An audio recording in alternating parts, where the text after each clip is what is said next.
Esta semana fue tremendamente noticiosa y por eso antes de empezar este resumen semanal quiero referirme a uno de los temas fundamentales, que fue la corrupción municipal, con Jadwe y Peñalosa a la cabeza. FNM hizo una investigación profunda sobre los dos casos y creo que las columnas de la María José Olea sobre Peñalosa y la de Francisco Cancino sobre Jadwe son imperdibles para entender la trama de estos escándalos y su gravedad. En los dos casos se repite además un patrón que da cuenta de que el problema se extiende bastante más allá de los municipios afectados, porque los respectivos partidos, la UDI y el Partido Comunista, no solo han sido débiles en relación a los casos de corrupción que involucran a su alcalde, la verdad es que han hecho una defensa cerrada de estos alcaldes. La UDI, por ejemplo, pretendía llevar a Peñalosa a la reelección, o sea, costo cero estar siendo investigada. Se trata, por lo bajo, de una señal política inaceptable considerar siquiera postular a una persona, insisto, mientras ella está siendo investigada. Actuar como si nada, mientras haya dudas y bastante fundadas en relación al caso. Y si se bajó su candidatura fue en realidad bajo la presión que ejerció inteligentemente Cubillo anunciando candidatura independiente, cuestión que obviamente podía llevar a la derecha a perder en esa comuna. Eso sumado a las advertencias de republicanos de que no podía apoyar a Peñalosa. Es un problema y grave de la política, este tipo de actitudes. Son propias de quienes se sienten intocables y operan con defensas corporativas, como si nada le debieran a sus propios electores y a los chilenos en general, que finalmente los financian vía impuestos. El caso de Jadwe es aún peor, las acusaciones son gravísimas, antiguas. Está a punto de ser formalizado por delitos como cohecho, fraude del fisco, estafa, administración desleal. Y aunque hoy día lo aíslan como perro con tiña, según expresión de Iván Poduje, lo cierto es que lo llevaron de candidato presidencial cuando estas cosas ya eran conocidas. Tuvo a la ministra comunista Camila Vallejo de guaripola en la campaña. Y durante mucho tiempo han hecho defensa cerrada en torno a su persona. Y el partido, incluso ahora. Lo que quiero decir es que en el fondo, y más allá de las decisiones de estos partidos, no han tenido una conducta motivada por un principio básico, que es el de probidad, sino por mero pragmatismo. Peñalosa puede perder, entonces mejor bajémosla. Jadwe ya es impresentable, tomemos distancia, nada más. Por eso los invito a ver estas dos columnas que les comentaba, a sumarse como socios de FNM para seguir desarrollando nuestro trabajo. Y ahora sí, mi resumen semanal. ¿Saben ustedes cómo es que el propio padre de la ministra comunista Janet Jara la llamaban cuando era todavía una niña? Los trabajos que tuvo antes de llegar al gobierno de Boric, los planes que tiene para las elecciones que vienen. En este nuevo resumen semanal, lo que el gobierno de Boric plantea hacer con los ahorros de los chilenos, lo que pasa en Lo Valledor y nadie quiere decir, el esquema de defraudación para sacar plata a través de las empresas del Estado y el insólito y descarado doble estándar de Boric y Vallejo. Cuando hablamos de pensiones, hablamos de plata. Plata que está hoy en la cuenta de millones de trabajadores chilenos. Plata que cada trabajador abona mes a su cuenta para poder disponer de ella cuando jubile. Y cuando un gobierno, como el de Boric, habla de una reforma de pensiones, no podemos dejar de pensar lo obvio. Son políticos de la izquierda radical hablando de lo que hay que hacer con los ahorros de las personas. De los ahorros que acumulen en el futuro, pero atención, también de los ahorros que ya tienen en su cuenta. Entonces uno puede ser incauto o confiado por un rato, pero si a estas alturas le creemos algo a Boric, a Vallejo o a la ministra Jara, no es que estemos siendo inocentes, sino derechamente pelotudos. ¿Y qué propone esta gente? Básicamente que el empleador esté obligado a pagar una cotización más alta por cada trabajador, un 6% adicional. Pero que de ese 6%, solo 2% quede en nuestra cuenta personal, que 4%, más de la mitad, vaya a un fondo común administrado por el Estado, o sea, por políticos. Esto es raro. Vamos a preocuparnos de las pensiones de los trabajadores, vamos a obligarlos a cotizar más, mes a mes, pero ese ahorro adicional no irá a la cuenta del trabajador que ahorra. Sospechoso, ¿no? ¿Esa es la fórmula que mejorará las pensiones? Obvio que no. Toda la experiencia europea indica que estamos ahorrando poco. Pero da igual, eso no es problema del gobierno, eso va a recaer sobre otro. Ya vamos a hablar en todo caso de las muchas cosas buenas y las muy buenas intenciones que tiene el gobierno para hacer uso de la plata, que no iría a la cuenta individual. Pero antes de eso, veamos qué pasaría con los ahorros existentes y los futuros, incluido el mezquino 2% adicional. ¿Cuál es el contenido de la reforma? Esta plata que hoy está en la cuenta individual y ese 2% sería administrado no por tal o cual AFP o compañía aseguradora que cada uno elija. No. El gobierno de Boric y la ministra comunista Janet Jara proponen que sea un administrador privado, pero único. Genial, ¿o no? ¿Cómo no va a ser buena idea crear un monopolio?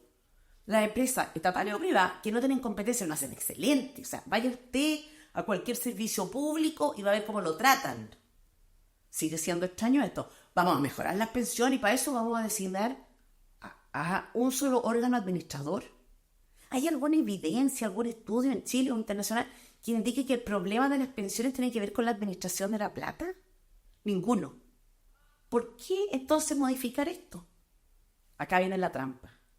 Ese ente administrador único, privado, encargado de administrar los ahorros de los trabajadores, sería el que ganara un concurso, una licitación organizado por el Estado, en este caso por el gobierno de Boric. ¿Y sabe quién definiría las bases del concurso? El Estado también. Qué casual.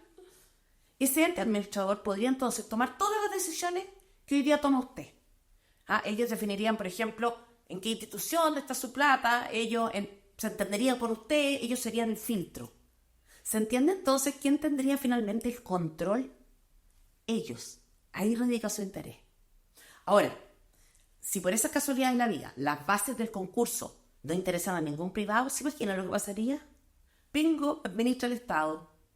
¿Algún diputado, senador mínimamente razonable puede aprobar siquiera la idea de legislar este proyecto? No, nada. Y estaríamos informando lo que haga cada uno de ustedes. De eso habla Boric cuando habla de pensiones, de concentrar poder y plata en manos del poder político. Porque el poder político, por supuesto, está sumamente preocupado del pueblo. Pero dejemos de lado los detalles de la reforma y veamos quiénes son los que la promueven, por si hay todavía algún despistado que no reacciona. El gobierno de Boric fue el que se la jugó en un 100% por el mamarracho. ¿Se acuerdan? La presidenta de la Convención Constitucional, señora María Elisa Quinteros Cáceres, hace entrega a su excelencia el presidente de la República de uno de los ejemplares firmados de la propuesta de nueva Constitución. ¿Y cuál era la genial propuesta del mamarracho para resolver el tema de las pensiones? Que el trabajador no fuera dueño de sus ahorros y por tanto no tuviera derecho a elegir quién los administraba ni a dejarlo en herencia a sus hijos. Esto era lo que decían entonces los propios convencionales. No se hereda porque no es tu plata. Es plata del sistema para pagar pensiones. Es un sistema de seguridad social. Lo dijo claramente porque era la verdad, no es tu plata. Pero por si cabe en duda, lo dijeron varios más. El tema de, específicamente, de que esas platas no son nuestras, claro que son nuestras. Cuando nosotros aportamos a un sistema, esos dineros siguen siendo nuestros, pero son colectivos. A veces se ridiculiza a las personas que estuvieron en el primer proceso, pero la verdad es que el resultado de ese primer proceso a Boric le gustaba. Entonces, la gente que dice que hoy que quiere mejorar las pensiones es gente que no cree en la propiedad, punto. Y no es caricaturizar. Y me consta, porque nosotros presentamos más de 10 veces la norma que buscaba proteger la propiedad de los trabajadores sobre sus ahorros, su heredabilidad y libre administración y prohibición de expropiación, confiscación o nacionalización. Todas fueron rechazadas por la mayoría. Así es que nada de echarle la culpa a Sting. A veces a uno le cuesta entender la idealización que esta gente hace del Estado, esa visión romántica de personas que no usan los servicios estatales, pero que insisten en que el Estado se haga cargo de todo. La verdad es que es natural, si uno lo ve desde la perspectiva de ellos. El presidente que nos gobierna, por ejemplo, nunca tuvo que presentar un currículum para postular un trabajo. ¿Dónde pasó la mayor cantidad de horas en su época de estudiante universitario? En la calle, luchando por el pueblo, contra la derecha. Así que, aguante compañeros, abajo los que lucran, arriba los que luchan. Cámaras de televisión, entrevistas, adultos dándoles crédito a pequeños farsantes. Se dice que Boric reprobó el examen de grado, y la verdad es que con esos antecedentes académicos uno no debería extrañarse que sea un incompetente. Y no porque no tenga título universitario, o sea, hay millones de trabajadores chilenos que no lo tienen, pero que aprendieron a hacer cosas, que ofrecen servicios, que conocen la realidad. Este otro no. Este pasó de la pesada del papá a la Cámara de Diputados y de la Cámara a la Moneda. Y acá estamos pagando las consecuencias. Esta gente vive del Estado. Cuanto más poder, control y recursos económicos tenga el Estado, mejor para ellos. Y la ministra Jara. Bueno, la ministra Jara es comunista. Y como para dimensionar qué tan comunista es, o sea, cuánto veneno ideológico corre por sus venas, hay que tener presente que milita desde los 15 años en ese partido. Y que incluso su papá le decía enana panfletaria y moralista. Son sabios los padres a veces. Seguramente él se lo decía con cariño, pero más allá del espíritu que lo animara, lo cierto es que eso es Jara. No sé si lo de nana le queda bien hoy, pero lo de panfletaria y moralista es perfecto. El hecho es que desde que salió de la universidad, la ministra comunista ha tenido 8 cargos en el Estado. Recién egresada, fiscalizadora del Servicio de Impuestos Internos. Después, jefa de gabinete de la Subsecretaría de Previsión Social en el segundo gobierno de Bachelet. Más adelante, jefa de gabinete del Ministerio de Desarrollo Social con Marco Barraza, comunista también. Subsecretaria de Previsión Social también con Bachelet 2. Profesora, pero de la Universidad de Santiago, Universidad del Estado.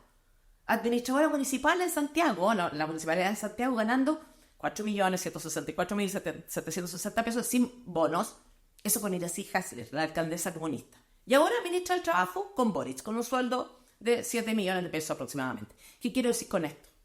Que para las personas que harían del Estado, que saben que van a tener pega en el Estado con gobiernos afines, aumentar el tamaño del Estado y el poder del Estado es multiplicar el negocio que financia su estilo de vida. Es como una empresa familiar o de amigos, pero que mantienen los chilenos con los impuestos que pagan. ¿Cómo se llama esto? Conflicto de interés, pues. La ministra Jara, el presidente Boric, saben, por ejemplo, que hoy tenemos a 2,5 millones de chilenos trabajando informalmente sin cotizar.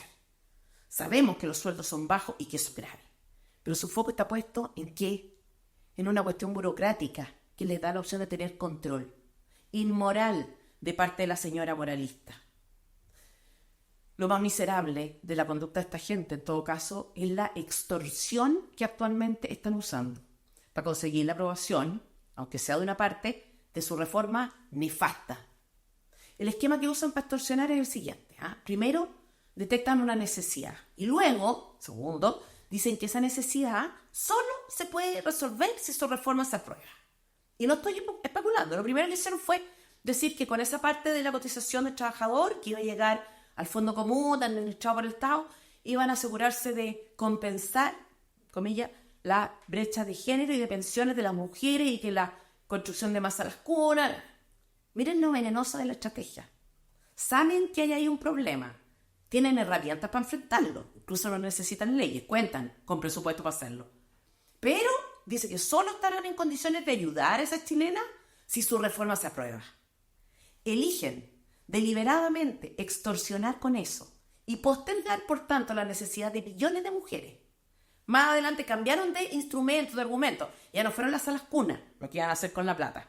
Después fue ayudar a las cuidadoras de este país. En Chile, las personas que están a cargo de una persona dependiente, un niño enfermo, un adulto mayor postrado, etc., tienen un beneficio de 32.000 pesos mensuales. O sea, nada para alguien que cumple una función y que objetivamente no puede quizás salir a trabajar. El gobierno puede ayudarlas. No va a encontrar oposición a la derecha con una iniciativa así, pero no. Eligió usar a esas personas para extorsionar. Si no nos aprueban la reforma, no podemos hacer nada. Mientras tanto, los funcionarios públicos gozan de privilegios que ningún otro chileno tiene, como el PMG, un bono anual que reciben según el cumplimiento de metas que ellos mismos proponen y que corresponde a un sueldo extra al año. Pero las cuidadoras 33.000 pesos, esperando la reforma de pensiones. En definitiva, eligen usar las necesidades de chilenos que están en problemas para sacar adelante su reforma nefasta. Eligen condicionar la solución a problemas reales y perentorios de esos chilenos a la aprobación de su reforma. Y eso da un índice de lo tóxicos que son, de lo perversos que son en realidad. En otras palabras, la amenaza es esta: o nos aprueban la reforma o estas personas pagan el precio. Y ojo, porque lo que nos están diciendo es que la única forma de resolver estos problemas sociales es con los ahorros de los trabajadores. Sabemos que el Estado de Chile despilfarra como mínimo 5.000 millones de dólares anuales. Pero si la clase política necesita plata, no ahorra. Simplemente pide más impuestos, reforma fiscal, más plata de los ahorros personales. Reducir ellos el gasto por ningún motivo. Los datos no oficiales, por ejemplo, indican que en Chile hay aproximadamente 640.000 cuidadoras. Se estima, no son cifras oficiales. Y los políticos consideran razonable darle 33.000 pesos al mes. Como para que vean el doble estándar. Los funcionarios públicos tienen un bono PMG, que en la práctica es como un sueldo anual adicional en caso de que cumplan las metas que ellos fijan y evalúan. Para eso sí hay, pero para lo otro, solo si les aprueban la reforma de porquería. ¿Se dan cuenta el nivel de manipulación? Pero como con la opinión pública no basta, la ministra Jara hace lobby en serio. Fue la ministra que más veces fue a la casa de Saraquet, en conjunto con instituciones financieras con las que eventualmente podía hacer un acuerdo win-win, en el que el gobierno sacara adelante su reforma a cambio de alguna que otra ganancia para esta empresa. Tampoco dudó en reunirse con Chomalí, pero no para hablar privadamente con él, sino para televisar su visita y hacer un punto de prensa, hablando de solidaridad. Junto con el arzobispo, los temas que hemos estado conversando tienen mucho que ver con la sociedad que queremos construir, con una sociedad donde la solidaridad sea un factor central, y el llamado es a que todos hoy día nos pongamos en el lugar del otro y apoyemos a quienes más lo necesitan. Y tenemos que mirar esto desde el pobre, desde el que sufre. Solidario es para la ministra Jara que los ciudadanos trabajen para llenar un pozo común administrado por el Estado. Pero no que el Estado reduzca gastos, eso no es solidario. Y aquí hago un llamado. Nadie puede aceptar que un comunista venga a agitar sentimientos de culpa. Primero, porque no tienen autoridad moral alguna. Segundo, porque no solo no es reprochable querer ahorrar para la propia vejez y hacerse cargo uno mismo, es una forma de responsabilidad. Y querer beneficiar a los hijos con esos ahorros es natural. A ella no le da vergüenza vivir del trabajo de los chilenos, pero los chilenos deben estar avergonzados de ser responsables, de querer ahorrar para su propia vejez.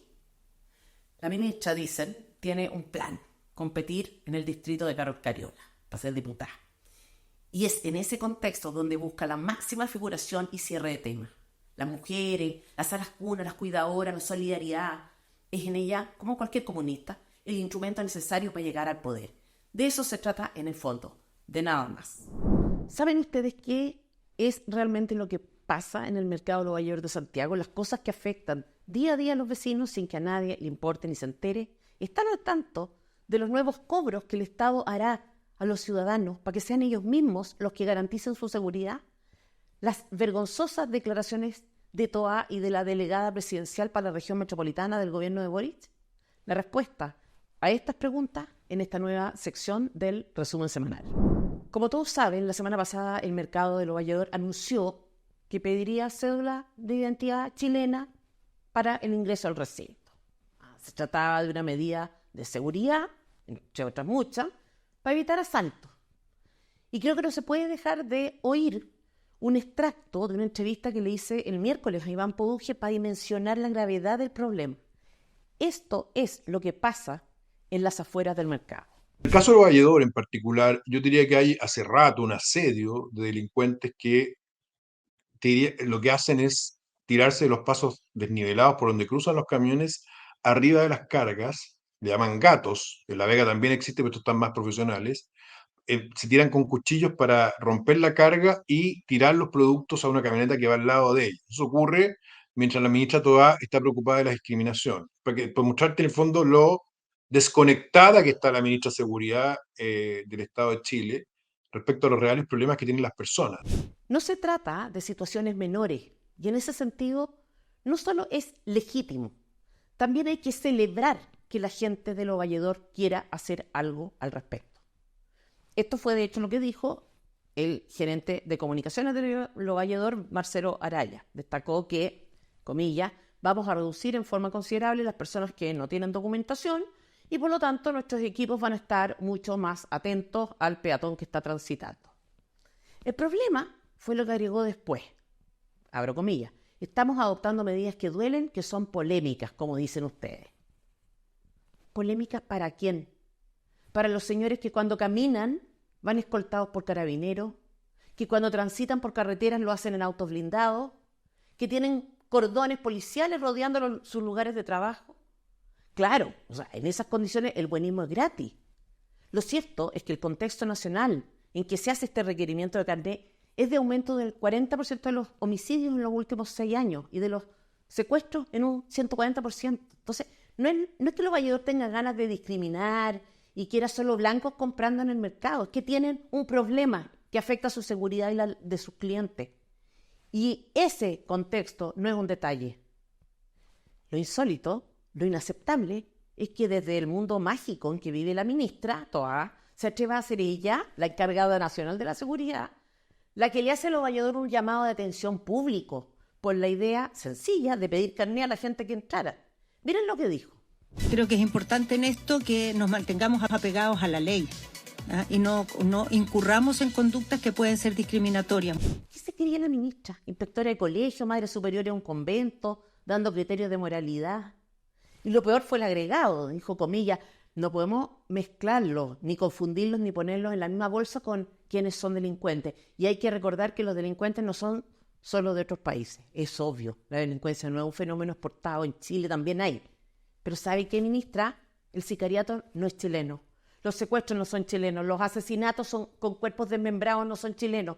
Los centros de tortura tampoco. Entonces, que usted pretenda decirnos que estamos hablando de un fenómeno transversal, en que solo circunstancialmente hay extranjeros involucrados, es ofensivo. Este nivel de delincuencia, este modus operandi del crimen organizado, no tuvo su origen acá.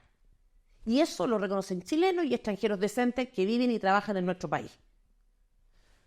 El hecho es que unos días después pasó esto.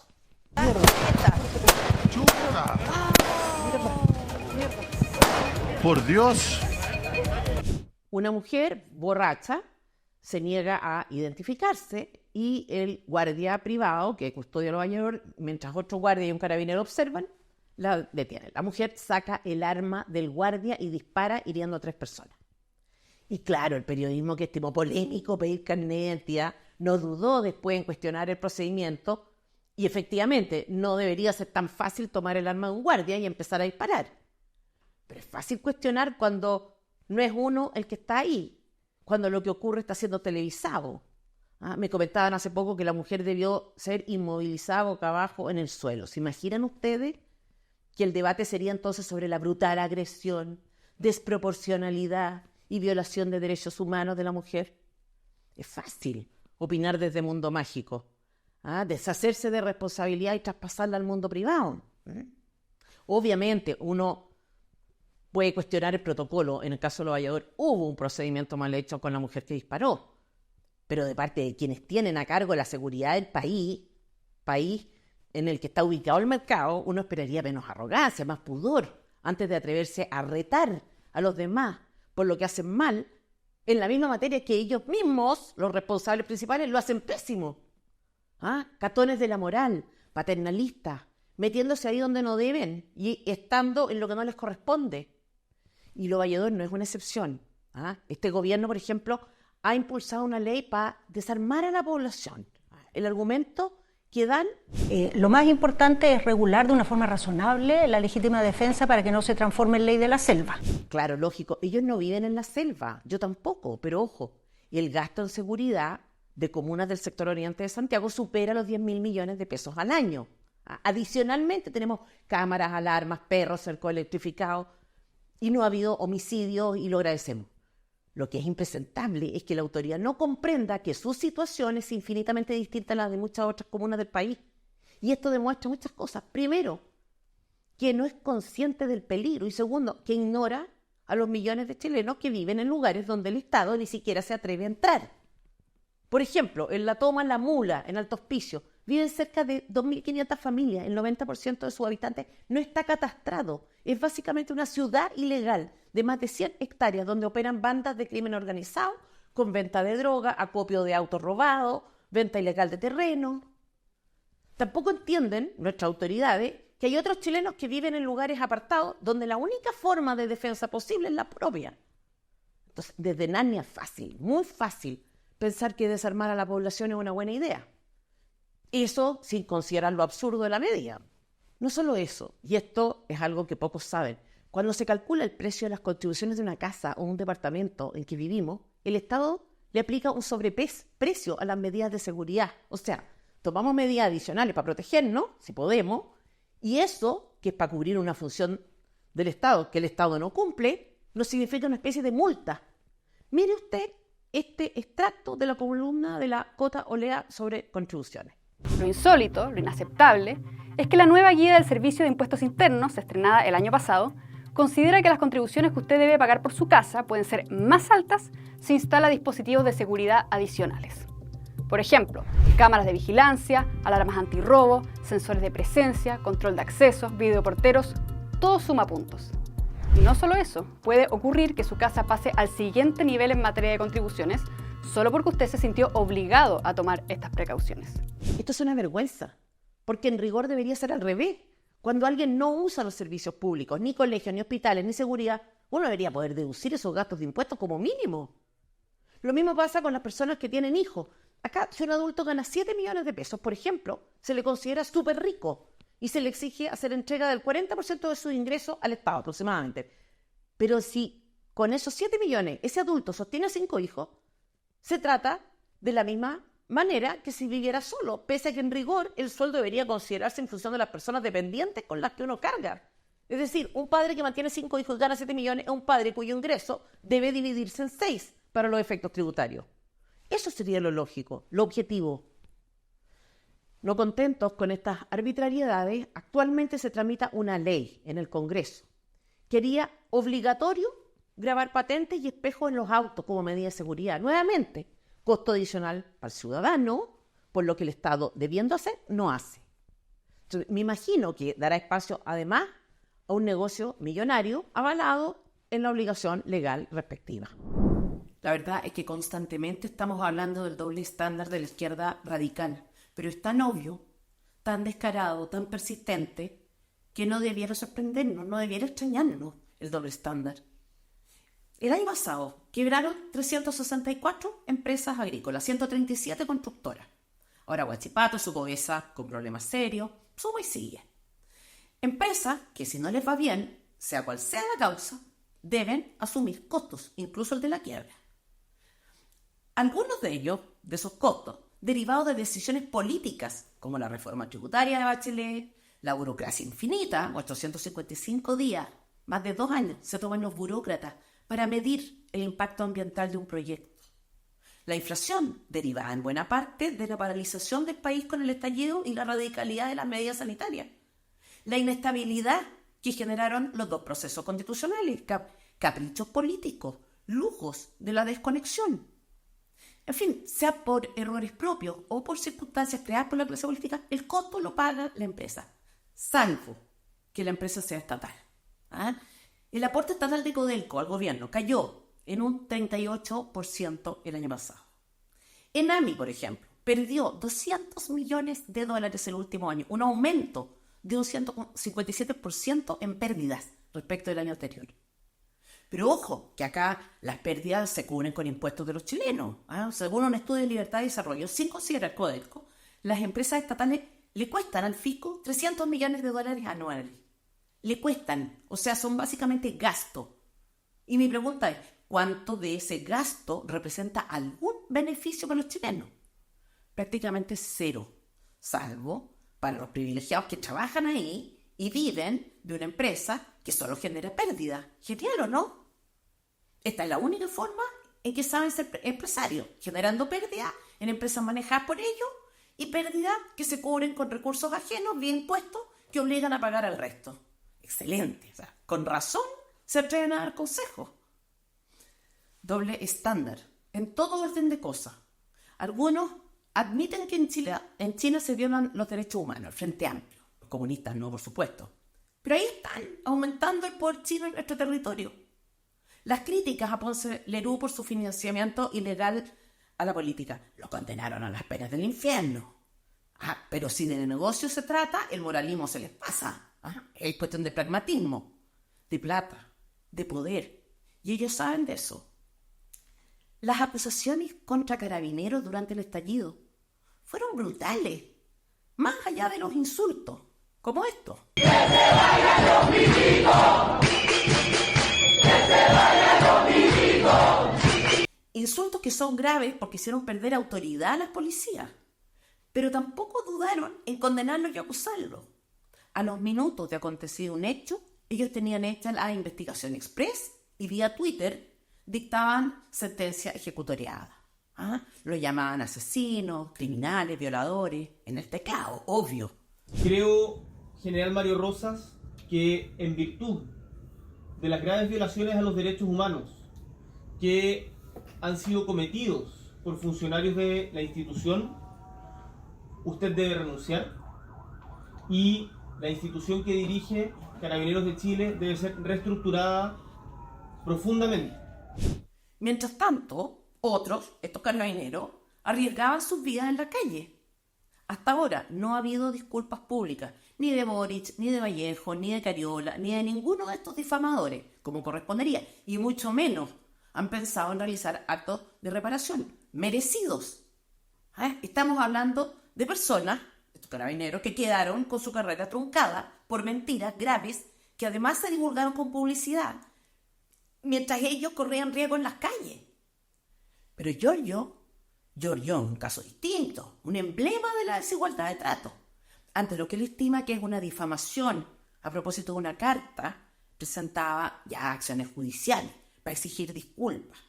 Y se va al extranjero a dar asesoría. ¿Asesoría de qué? Jackson se declara indignado, ofendido. Acepta cenas de reparación. Eso, a pesar de que gente de su partido fue parte de un esquema de defraudación al fisco, de que en su ministerio se robaron computadores y una caja fuerte. La carta de la UDI fue audaz, es cierto, demasiado tajante en relación a su responsabilidad directa, pero la responsabilidad, al menos política que tiene, es brutal, como para que se atreva a victimizar. No, Giorgio, no te queda bien lo de víctima. Y por lo tanto yo estoy tranquilo, mientras avanzan estos casos, más van a quedar en evidencia quienes, a través de injurias y calumnias, me difamaron y, por supuesto, con una intención política. Por lo tanto, doble estándar. Hay más. Cuando la señora Loncón se toma un año sabático financiado por una universidad pública y, por tanto, con financiamiento estatal, y se pide su antecedente académico para ver si es justificado o no el beneficio, se niegan. Son documentos reservados. ¿Desde cuándo es reservada una publicación académica? Ahora, si se trata de levantar el secreto bancario sin orden judicial, siendo ellos y sus funcionarios del Servicio de Impuestos Internos los encargados de definir cuándo y a quién perseguir, ahí el sentido de la privacidad se acaba. O sea, no podemos conocer las publicaciones de Loncón, pero sí los gastos personales de una persona, si el servicio así lo quiere, sin la instancia judicial que permita prevenir el riesgo de la persecución política por este tipo de intromisiones. Más doble estándar. En 10 años han destruido 81 templos. Pero si hay que acudir al arzobispo para hacer lobby a favor de una pésima reforma, porque la ministra tiene apuro, la ministra Jara, ahí está, sin ningún complejo, dando cátedra de lo que es ser bueno, mientras milita en un partido que gobierna con dictaduras, ha matado a más de 100 millones de personas. Esa señora nos viene a decir cómo tenemos que ser solidarios. A Piñera no dudaron en llamarlo criminal y asesino cuando desestabilizar su gobierno era necesario para sus intereses políticos. Pero cuando vieron que podía ser útil para ordenar a la derecha, le devolvieron sus credenciales democráticas. Y como nada les da vergüenza, hace poco, y con todo descaro, Marcela Riquelme, del Frente Amplio, decía que Sebastián Piñera era, textual, una persona de derecha progresista, y eso es lo que necesitamos. Porque ni siquiera el duelo son capaces de respetar. No son coherentes, o más bien, son 100% coherentes con el principio de que todo vale si se trata de poder.